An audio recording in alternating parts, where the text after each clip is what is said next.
ভারতের সংবিধানের অন্যতম রূপকার বাবা সাহেব ভীমরাও আম্বেদকরকে নিয়ে ভারতের কেন্দ্রীয় স্বরাষ্ট্রমন্ত্রী অমিত শাহের অবমাননাকর মন্তব্যের জেরে দেশটির সংসদে সরকার ও বিরোধী পক্ষের মধ্যে আগে থেকেই উত্তেজনাকর পরিস্থিতি চলছিল।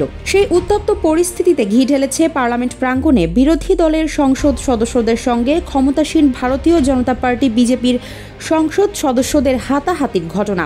অভিযোগ উঠেছে বিরোধী দলনেতা রাহুল গান্ধীর আঘাতে আহত হয়েছেন বিজেপির দুই নেতা। আসলে কি ঘটেছে ভারতের লোকসভায়? সত্যিই কি ওই দুই নেতাকে ধাক্কা দিয়েছেন রাহুল গান্ধী, নাকি এটি একটি রাজনৈতিক নাটক? ভারতের সাবেক মন্ত্রী বি.আর. আম্বেদকরকে অবমাননার অভিযোগের পর বৃহস্পতিবার পার্লামেন্ট প্রাঙ্গণে বিরোধী দলগুলোর সঙ্গে মুখোমুখি অবস্থানে যান বিজেপির সংসদ সদস্যরা। তার জেরে উত্তাল হয়ে ওঠে সংসদ চত্বর। সে সময় দুই পক্ষের ধস্তাধস্তিতে আহত হন বিজেপির দুই সংসদ সদস্য। বিজেপির অভিযোগ, বিরোধী দলনেতা রাহুল গান্ধী তাদের ধাক্কা মেরেছেন।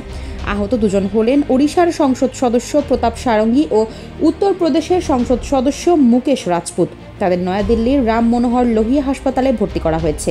সেখানে নিবিড় পর্যবেক্ষণ কেন্দ্রে চিকিৎসাধীন রয়েছেন দুই সংসদ সদস্য।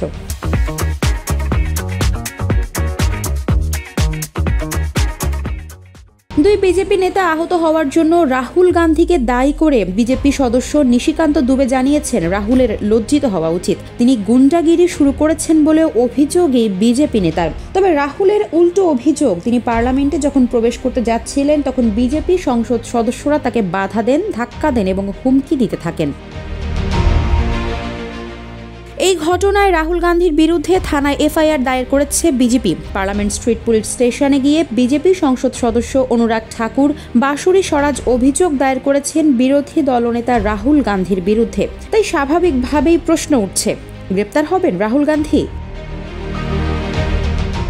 অন্যদিকে লোকসভায় এমন ঘটনার পর বলিউড অভিনেত্রী ও বিজেপি সংসদ সদস্য কঙ্গনা রানাউতের তোপের মুখে পড়েছেন রাহুল গান্ধী। রাহুলকে কড়া ভাষায় কটাক্ষ করে কঙ্গনা বলেছেন, এটি খুবই লজ্জাজনক। তাদের একজন সংসদ সদস্যের মাথায় আঘাত লেগেছে, সেলাই পড়েছে। কংগ্রেসের সহিংসতা সংসদ পর্যন্ত পৌঁছে গেছে। এমনকি রাহুলকে জিমের প্রশিক্ষকের সঙ্গে তুলনাও করেছেন কঙ্গনা। আফসারা নাজ, নিউজ ডেস্ক, ইত্তেফাক।